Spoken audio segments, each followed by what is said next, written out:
السلام علیکم ورحمۃ اللہ وبرکاتہ۔ الحمد للہ کفا والسلام علی عبادہ الذین اصطفیٰ اما بعد۔ حضرات، اسپین کی تاریخ پر گفتگو چل رہی تھی۔ ایک لمبے عرصے کے بعد، تقریباً 300 سال کے بعد، جب اندلس میں امویوں کی حکومت ختم ہوئی تو بہت سی چھوٹی چھوٹی حکومتیں وہاں قائم ہو گئیں۔ انہی حکومتوں میں ایک اہم نام مرابطین کا بھی تھا، اور مرابطین کے ایک بہت بڑے قائد تھے جن کو یوسف بن تاشفین کہا جاتا تھا۔ انہی یوسف بن تاشفین کے بارے میں کچھ ذکر کرنا چاہوں گا۔ یوسف بن تاشفین کی پیدائش ہوئی تھی سن 400 ہجری میں، جو عیسوی اعتبار سے 1009 عیسوی ہے، اور ان کی وفات 500 ہجری میں ہوئی، جو عیسوی اعتبار سے 1106 عیسوی۔ کہا جاتا ہے کہ اسلامی تاریخ میں یوسف بن تاشفین وہ پہلے شخص ہیں جن کو امیر المسلمین کا ٹائٹل دیا گیا۔ پہلے امیر المومنین کے نام سے بہت سے لوگوں کو خطاب دیا گیا، ٹائٹل دیا گیا، لیکن امیر المسلمین کا ٹائٹل ان کو دیا گیا۔ یوسف بن تاشفین مسلمانوں کے وہ ایسے لیڈر اور قائد گزرے ہیں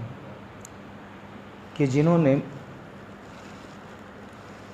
بکھری ہوئی سلطنتوں کو، جو ایک 300 سال کے بعد اندلس میں بکھر گئی تھی حکومتیں، اور جگہ جگہ چھوٹی چھوٹی سلطنتیں قائم ہو گئی تھیں، ان کو انہوں نے جمع کیا تھا، اور اتنی طاقتور حکومت قائم کی تھی کہ ایک طرف وہ بجایا آج الجیریا میں ایک شہر کا نام ہے، بجایا ایک ایسٹرن علاقہ تھا، وہاں سے شروع ہو کر تقریباً اٹلانٹک اوشن تک، اور دوسری طرف اگر دیکھا جائے شمال اور جنوب میں، تو جنوب میں یعنی ساؤتھ میں ان کی حکومت سوڈان تک تھی، اور نارتھ میں میڈیٹرینین سی تک ان کی حکومت تھی، بحیرہ روم تک۔ تو یہ بہت بڑی حکومت تھی جو یوسف ابن تاشفین نے قائم کیا تھا۔ بہت کم لوگ اس بات سے واقف ہیں کہ یوسف ابن تاشفین ایک ایسے جرنیل تھے کہ جنہوں نے ایک بالکل ہی ویران علاقے کو، سہارا، جو چند لارجسٹ ڈیزرٹس ہیں دنیا میں، ان میں سے ایک ہے جس کو صحرائے اعظم کہا جاتا ہے اردو میں، اس علاقے میں جہاں خاک اڑتی تھی اور کوئی باتوں کو سمجھنے والا نہیں تھا، انہوں نے وہاں پر علم کا ماحول پیدا کیا، حکومت قائم کی، لوگوں کے اندر تہذیب پیدا کی، اور تقریباً 4 صدیوں تک وہاں کا پورا ماحول ان کی وجہ سے بدلا۔ 5ویں صدی ہجری میں جو حکومت اندلس میں عبد الرحمن الداخل نے قائم کی تھی، اور عبد الرحمن الناصر نے اس کو ایک خلافت کی حیثیت سے منوایا تھا، تقریباً ختم ہو چکی تھی، اور اس کی جگہ تقریباً 1 لاکھ اسکوائر مائلز پر 20 الگ الگ خلافتیں اور حکومتیں قائم ہو گئی تھیں۔ ان کے سربراہوں کو ملوک الطوائف کہا جاتا تھا، یعنی الگ الگ جماعتوں کے بادشاہ۔ ان میں کوئی ایک حکمراں نہیں تھا جو سب کو لے کر چل سکے، الگ الگ بکھرے ہوئے تھے۔ ایسے میں نارتھ اندلس کے اندر ایک کرسچن اسٹیٹ تھا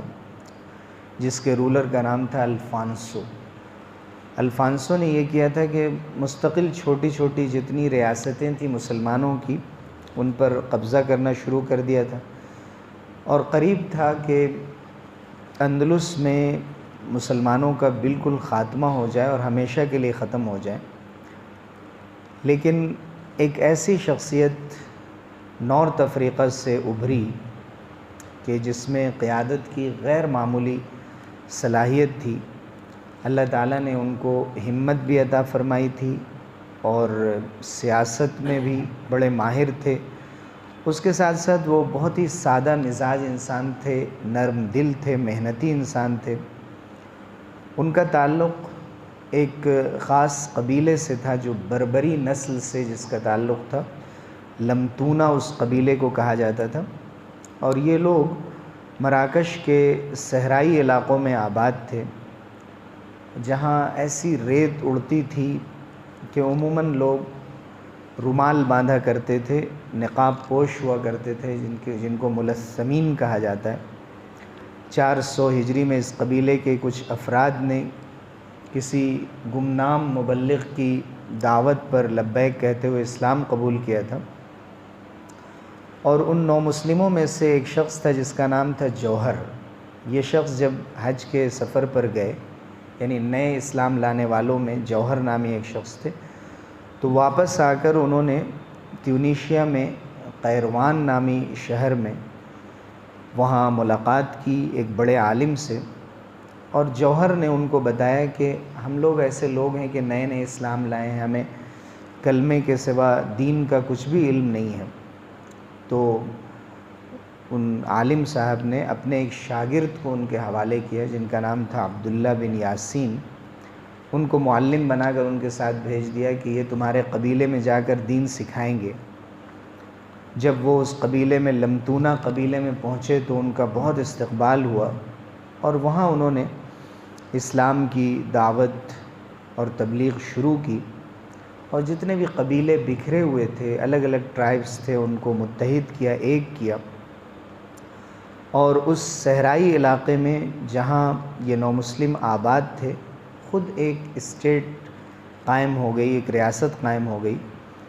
ایسے میں ضرورت تھی کہ ایک سربراہ بھی ان کا منتخب ہو، ایک ان کا کوئی لیڈر ہو جن کے تحت ان مسلمانوں کو، جو نئے نئے مسلمان ہوئے، ان کو لایا جائے۔ چونکہ عبداللہ ابن یاسین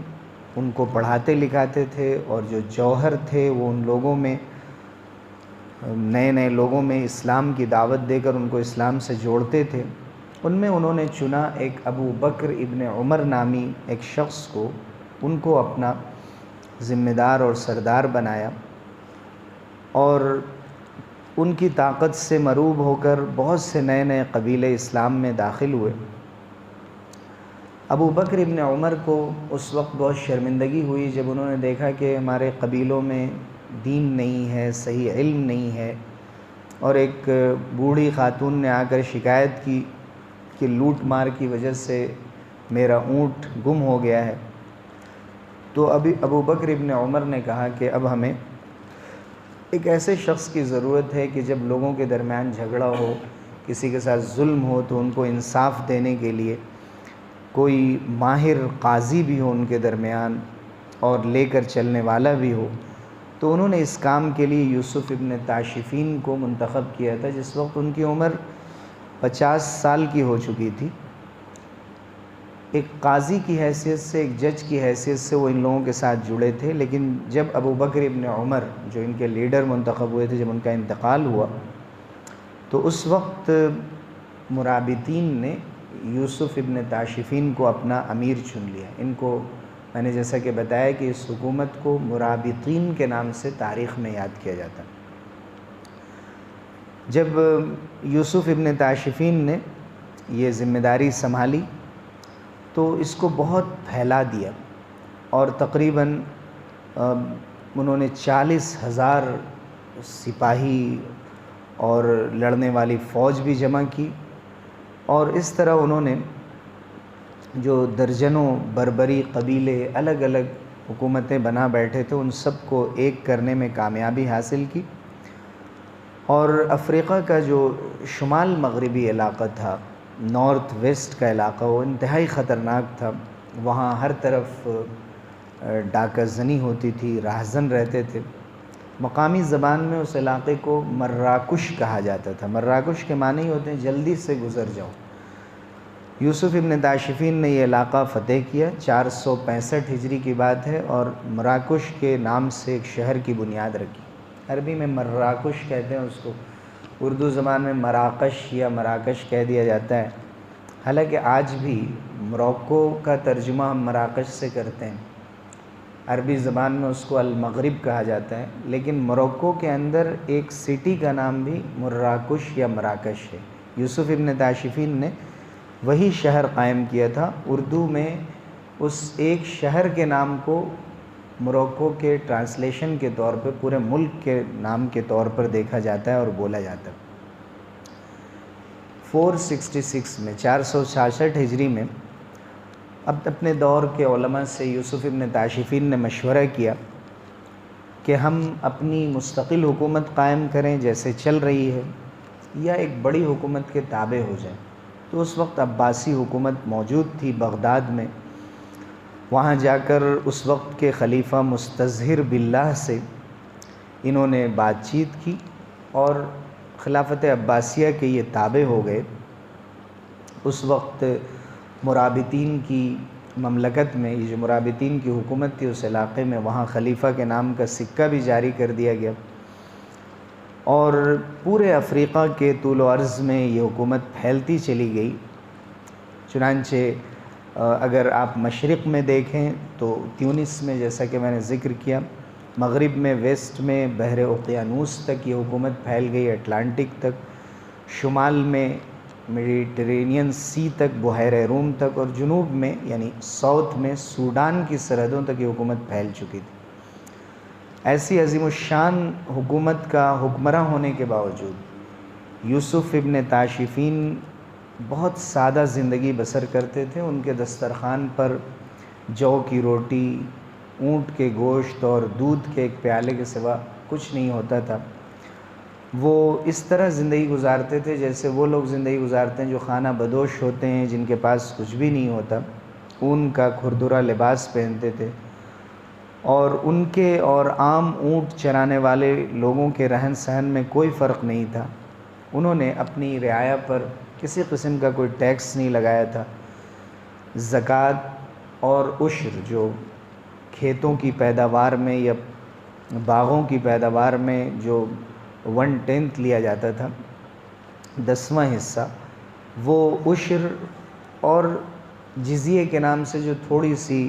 رقم یا تھوڑا سا پیسہ ذمیوں سے لیا جاتا تھا، اس کے علاوہ وہ کسی قسم کی ٹیکس وصول نہیں کرتے تھے۔ اندلس اور مرابطین کی مملکت کے درمیان کافی بڑا حصہ خالی تھا، اور یہاں کے لوگ دھیرے دھیرے واقف ہونے لگے تھے یوسف ابن تاشفین سے، اور ملوک الطوائف کو، جن کا میں نے ذکر کیا کہ جو چھوٹی چھوٹی حکومتوں کے ذمہ دار اور بادشاہ بن بیٹھے تھے، ان کو بھی پتہ چل گیا تھا کہ یوسف ابن تاشفین ایک طاقت ہے اور اسے ماننا ضروری ہے۔ چنانچہ وہ لوگ بھی دھیرے دھیرے یوسف ابن تاشفین کی طرف آنے لگے، اور لوگوں نے آ کر بار بار یوسف ابن تاشفین سے درخواست کی کہ اگرچہ آپ یہاں رہتے ہیں، یعنی نارتھ افریقہ کے علاقے میں، لیکن قریب میں ہی اندلس ہے جہاں مسلمانوں کی اتنی بڑی حکومت رہی ہے، آپ آ کر یہاں کی ذمہ داری سنبھالیں۔ اس زمانے میں ایک بہت بڑے قاضی تھے، قاضی ابو الولید الباجی، انہوں نے بھی ایک پورا ڈیلیگیشن بھیجا تھا ان کے پاس، اور ان کے کہنے پر یوسف ابن تاشفین نے مسلمانوں کی مدد کی، اور جو کرسچن لیڈر تھا الفانسو، اس کے قبضے سے اندلس کی حفاظت کی، اور اس طرح سے جو ملوک الطوائف تھے، مختلف چھوٹی چھوٹی سلطنتوں کے لوگ، وہ بھی یوسف ابن تاشفین کے تحت آ گئے۔ یہ تھوڑا سا حصہ ہم نے ذکر کیا ہے، اس کے آگے یوسف ابن تاشفین کی زندگی کے اور بہت سارے اہم واقعات ہیں جن کا ذکر ہم آگے کریں گے۔ آج کے اس درس میں جو باتیں ہم نے ذکر کی، اس کا خلاصہ یہ ہے کہ ہم نے ذکر کیا تھا اس سے پہلے بھی کہ جو اندلس میں جو مسلمانوں کی حکومت تھی، جو آج اسپین کا علاقہ ہے، پرتگال کا علاقہ ہے اور بعض دوسرے علاقے، وہاں پر بنو امیہ کی سلطنت قائم ہوئی تھی عبد الرحمن الداخل کے ذریعے سے، اور تقریباً 10 بڑے بڑے رولرز، تقریباً 300 سال کے عرصے میں گزرے، جن کا نام اور کام باقی رہا۔ ویسے بیچ میں اور بہت سے آئے، عبد الرحمن اعظم اور عبد الرحمن الناصر بھی ان کو کہا جاتا ہے، ان کا بڑا نام ہے۔ تفصیل سے ہم نے اس سے پہلے ان لوگوں کا ذکر کیا، لیکن ان کی حکومت کے ختم ہوتے ہی اب ایسا لگتا تھا کہ اندلس کے علاقے سے، یورپ کے اس حصے سے مسلمانوں کا نام و نشان مٹ جائے گا۔ اس وقت بربر قبیلے کے لوگوں میں، جو بالکل ڈیزرٹ اور صحرا میں رہنے والے لوگ تھے، اور سہارا جیسے اتنے بڑے صحرا میں رہنے والے اور ڈیزرٹ میں، وہاں یوسف ابن تاشفین جیسا ایک شخص پیدا ہوا جس نے یہ طے کیا کہ ہم ان لوگوں کو جوڑیں گے۔ اور سب سے پہلے انہوں نے اپنے قبیلے کے لوگوں کو لیا، جو لمتونہ قبیلے کے لوگ تھے، جنہوں نے نیا نیا اسلام قبول کیا تھا۔ اور اسلام قبول کرنے کے بعد ان کی تربیت کی گئی تھی، اور ایک ایسے علاقے میں جہاں لوگ کچھ باتوں کو سمجھنے کے لیے تیار نہیں تھے، وہاں پر انہوں نے تعلیم کا نظام عام کیا، لوگوں کے اندر تہذیب پیدا کی، کلچر پیدا کیا، وہاں فوج تیار کی، اور اس کے ساتھ ساتھ پھر جا کر وہ عباسی حکومت سے مل گئے، اور ایک بڑی حکومت کے تحت آ کر پھر اپنی ایک پہچان بنائی، اور اس طرح سے مسلمانوں کی ڈوبتی حکومتوں کو سہارا دیا۔ جب اس طاقت کو دیکھا ان لوگوں نے، جو لڑ بھڑ کر اپنی چھوٹی چھوٹی حکومتیں بنا بیٹھے تھے، جن کو ملوک الطوائف کہا جاتا تھا، یعنی مختلف جماعتوں کے چھوٹے چھوٹے بادشاہ، وہ بھی ان سے قریب آئے، اور جب سب نے مل کر الفانسو سے مقابلہ کیا تو پھر مسلمانوں کی حکومت آگے بھی کئی سو سال تک وہاں جاری رہی۔ اس میں یوسف ابن تاشفین کا بڑا حصہ ہے اور ان کا بڑا کارنامہ ہے۔ ہمیں چاہیے کہ ایسی شخصیتوں سے واقفیت حاصل کریں کہ جو لوگ اندھیروں میں چراغ روشن کرتے ہیں، اور مایوسی کے عالم میں پھر امید کا کوئی چراغ لے کر چلتے ہیں، اور اللہ تعالیٰ ان کے ذریعے سے قوم کو سہارا دیتا ہے۔ اللہ تعالیٰ ہم سب لوگوں کو عمل کی توفیق سے نوازے اور ایسے کارناموں کی توفیق دے۔ آمین وآخر دعوانا الحمدللہ۔